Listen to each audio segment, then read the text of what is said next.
जी तो दोस्तों, मेरा नाम है ताहिर। आप देख रहे हैं Dubai business setup expert channel. आज का हमारा टॉपिक है जनरल ट्रेडिंग कंपनी। जी, जनरल ट्रेडिंग कंपनी क्या काम कर सकती है और इसका स्कोप क्या है।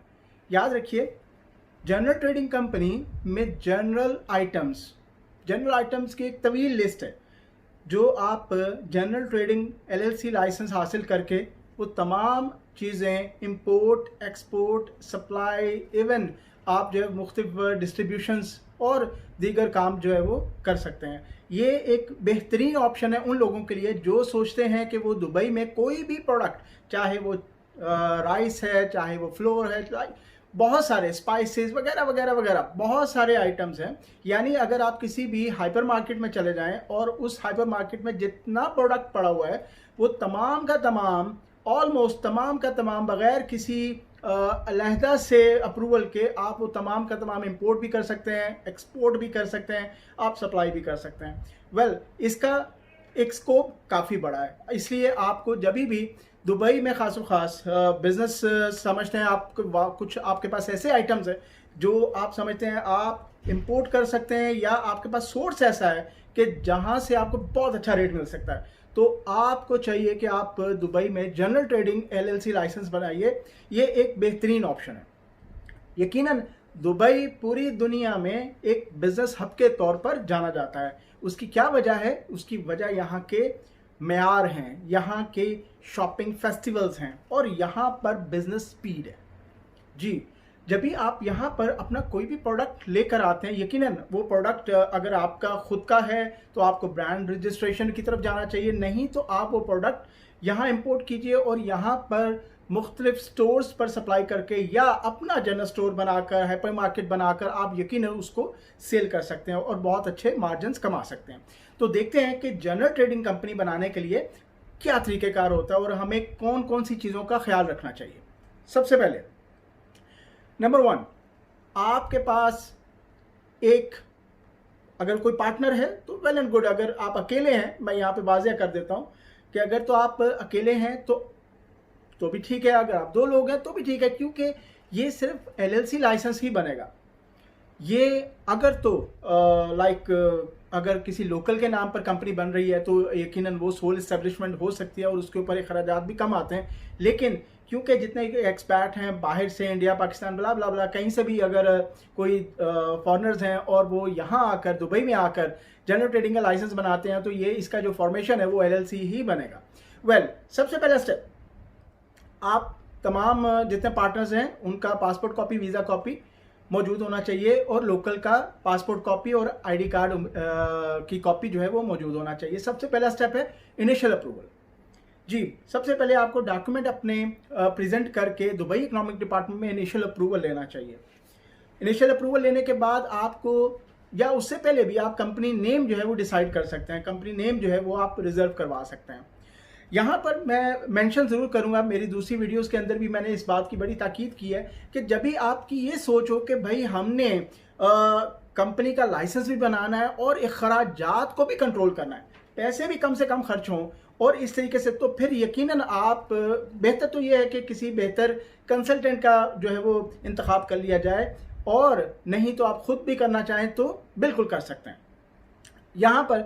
मैं यहाँ पे बताता चलूँगा, कोई भी कंपनी का नाम आपने रखना है। कंपनी का नाम रखने के लिए अगर तो वो नाम हुआ अरबिक में तो यकीनन वो टोटल जो अखराजात है वो तकरीबन 640 और 115, तकरीबन 750 दिरहम ऑलमोस्ट नेम रिजर्वेशन पे लग जाता है। 2 ट्रांजैक्शंस होती हैं, दोनों को मिलाकर। ये मैं ट्रांजैक्शन आज की तारीख की बता रहा हूँ, हो सकता है बाद में ट्रांजैक्शंस कम कर दी जाए या एक ट्रांजैक्शन हो जाए। तो बहरहाल आज की सूरत हाल के मुताबिक मैं ये वीडियो शूट कर रहा हूँ ताकि मैं अपने दोस्तों को जो अक्सर कॉल्स करके, दूसरे कंट्री से भी कॉल करके ये मालूम करना चाह रहे होते हैं कि हमें इस बात की समझ आ जाए कि किस तरीके से हम ये जनरल ट्रेडिंग कंपनी बना सकते हैं, तो ये खास मैं वीडियो उन्हीं दोस्तों के लिए बना रहा हूँ ताकि, क्यों इतनी लंबी गुफ्तगू करना फ़ोन कॉल के ऊपर या स्काइप पे और दीगर चैनल्स के थ्रू ज़रा मुश्किल हो जाता है, हमारे लिए भी मुश्किल होता है। इतनी सारी कॉल्स हैं और इतने सारे मैसेजेस हैं जिनको रिप्लाई करना भी मुश्किल हो जाता है। तो इसका बेहतर हल हमारे पास यही था कि एक वीडियो बना दी जाए और जब भी आपको उसको ज़रूरत पड़े आप उसको स्टॉप करके दोबारा रिवर्स फॉरवर्ड मतलब आगे पीछे करके आप अच्छी तरह देख सकते हैं कि इस टॉपिक के ऊपर क्या कहा गया था और उसके बाद क्या हमें करना है।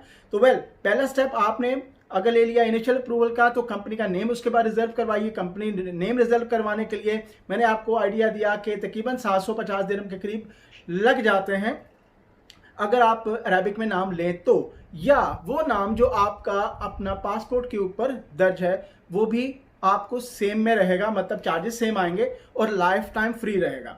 लेकिन अगर आप यहां पर कोई भी फॉरेन नेम लेते हैं, फॉरेन नेम से मतलब है कोई इंग्लिश नेम ले लेते हैं, कोई हिंदी या कोई भी दूसरी जुबान का वर्ड ले लेते हैं, तो याद रखिए कि 2000 दिरहम आपके पेमेंट वाउचर में वो ऐड हो जाते हैं। और जो हर साल जब भी आप पेमेंट वाउचर रिन्यू करेंगे, लाइसेंस को रिन्यू करेंगे, उस वक्त दोबारा से वो 2000 लिखा आएगा, यानी वो नेम आपको हर साल अपने लिए आपको मतलब उसको पे करना पड़ता है। तो इसलिए स्टार्ट के ऊपर ही अगर आप ये मिस्टेक कर गए तो इसका मतलब है कि आप हर साल 2000 दिरहम सिर्फ उस नाम का पे कर रहे हैं जो आपने शौक में या किसी मजबूरी के तहत या किसी ज़रूरत के वक्त के तहत आपने वो ले लिया था। पहला step initial approval, company name के बाद आपको डी के अंदर ही आपको एक एग्रीमेंट बनता है, वो एक पैटर्न उनका सेट है, वो उसके मुताबिक वो एक एग्रीमेंट जो है वो रेडी हो जाएगा जिस पे तमाम पार्टनर्स के सिग्नेचर होना ज़रूरी होता है। ठीक, उसके बाद अगला स्टेप आपके पास ऑफिस होना ज़रूरी है। कोई भी लाइसेंस बनाने के लिए आपके पास दुबई में कोई भी ऑफिस जहां पर आप बैठ के बिजनेस करेंगे, अगर कोई शॉप लेना चाह रहे हैं, कोई मार्केट लेना चाह रहे हैं, कुछ भी ऐसा, तो आपके पास वो प्रीमिसेस होना ज़रूरी है और उसका टेनेंसी कॉन्ट्रैक्ट इजारी होना ज़रूरी है, क्योंकि लाइसेंस बनाते वक्त यकीनन आपको वो सबमिट करना पड़ता है, उसी एड्रेस के ऊपर वो कंपनी रजिस्टर हो जाती है। तो इसलिए ये आप जहन में रखिए कि आपको टेनेंसी कॉन्ट्रैक्ट इजारी की ज़रूरत लाजिम है और उसके बगैर यकीनन लाइसेंस नहीं बन सकता। यहां पर एक और चीज़ मैं मेंशन कर दूं, बगैर इजारी और मेमोरेंडम के भी जनरल ट्रेडिंग लाइसेंस बनता है, उसको इंस्टेंट लाइसेंस कहते हैं, वो एक उसकी दूसरी फॉर्मेशन है। मैं बहरहाल आपको जो सिंपल प्रोसीजर है मैं आपको वो बता रहा हूं ताकि आपको, क्योंकि अल्टीमेटली जब भी आप दूसरा लाइसेंस भी इंस्टेंट लाइसेंस भी बना ले, फिर भी अल्टीमेटली बाद में आपको ये काम करना ही पड़ जाते हैं जो शायद उससे भी महंगे पड़ जाते हैं जो आप इसको इंस्टेंट के अंदर चले जाते हैं। तो बहरहाल अगले स्टेप के ऊपर आपके डॉक्यूमेंट की सबमिशन है। सबमिशन होने के बाद आप को यकीनन जो पेमेंट वाउचर है वो इशू हो जाता है। पेमेंट वाउचर के ऊपर यकीनन जो उसका लाइसेंस की जो कॉस्ट होगी, जो दुबई इकोनॉमिक डिपार्टमेंट की तरफ से बताई गई होगी, मिसाल के तौर पे 15, 16, 18,000 जितना भी उसके ऊपर जो पेमेंट वाउचर बन के आएगा, इसके ऊपर बहुत सारे एक्चुअली फैक्टर होते हैं, ये किसी के लिए भी फिक्स नहीं होता। अक्सर दोस्त ये कहते हैं कि जी वो फलां है जी, फलां का तो आया था जी ये 16,000, तो हमारा ये 16,500 कैसे हो गया, या दूसरे का 15,000 आया था, हमारा 16,000 कैसे हो गया। तो याद रखिए जब भी ये जो पेमेंट वाउचर का जो कैलकुलेशन होता है, इसके अंदर मुख्तलिफ फैक्टर हैं जो गवर्नमेंट कैलकुलेट करती है, उसके बाद वो पेमेंट वाउचर इशू होता है। ऐसा नहीं हो सकता कि आपको एक मिसाल के तौर पर एक वाउचर है वो 9,999 रुपये का इशू हुआ तो दूसरे को भी इतना इशू होगा, ऐसा नहीं हो सकता, हमेशा वेरी करेगा। जैसे ही आपको पेमेंट वाउचर इशू होता है उसके बाद आपने पेमेंट कर दिया, पेमेंट करने के बाद आपको लाइसेंस इशू हो जाता है नॉर्मली, अगर उसमें किसी किस्म का मजीद कोई रिक्वायरमेंट ना हो, अप्रूवल ना चाहिए हो, या कोई ऐसे अव्वल तो इसमें ऐसी कोई अप्रूवल नहीं चाहिए। ठीक है, आपको लाइसेंस मिल गया। इसके बाद अगले स्टेप के ऊपर आपको जाना चाहिए यकीनन इमिग्रेशन कार्ड के लिए। इमिग्रेशन कार्ड कंपनी का बनता है और तकरीबन 600 दिरहम के करीब आजकल, यानी 572, 73, 74 इसके करीब इसके चार्जेस आते हैं। तो नॉर्मली आप ये ध्यान में रखिए कि 600 के अंदर अंदर आपका इमिग्रेशन कार्ड बन जाता है। जब भी आपका इमिग्रेशन कार्ड बन गया और उसके बाद आपको देखना है आपको लेबर कार्ड बनाना है या नहीं बनाना। अगर लाइसेंस मिलने के बाद, इमिग्रेशन कार्ड बनने के बाद आप पार्टनर वीज़ा या इन्वेस्टर वीज़ा, ऑनर वीज़ा जिसे कहते हैं, 3 साल का ये इशू होता है, यानी जो मालिक होगा कंपनी के लिए उसके लिए 3 साल का ये वीज़ा आप अप्लाई कर सकते हैं।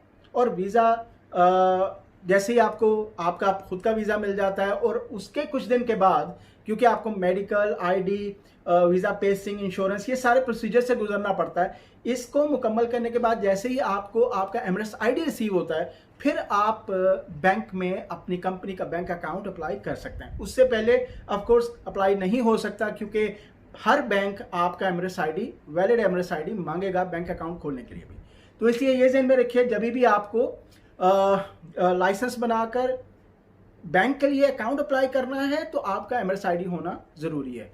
तो बाकी मेरा ख्याल है कि मैंने यहाँ तक जो इन्फॉर्मेशन दी है वो बड़ी ही सादा सी, बड़े आसान अल्फाज में मैंने ये तमाम इन्फॉर्मेशन आप तक पहुँचा दी, और मुझे यकीन है कि अगर आप इन इंस्ट्रक्शंस के साथ चलेंगे तो आप कोई भी गलती नहीं करेंगे। बहरहाल मेरी दूसरी वीडियो ज़रूर देखिएगा, जिसके अंदर मैंने लोकल स्पॉन्सर या लोकल एजेंट के इंतखाब के बारे में बात की है। उन बातों को ज़रूर ज़हन में रखिएगा और कोई ऐसी मिस्टेक ना हो जिससे आपको कल किसी और नई परेशानी में फंस सकें। तो इसलिए हमारा चैनल ज़रूर सब्सक्राइब करिए, आइंदा आने वाली वीडियोस को आप फ़ौरन देख सकें, और बेल आइकन को भी ज़रूर हिट कीजिएगा।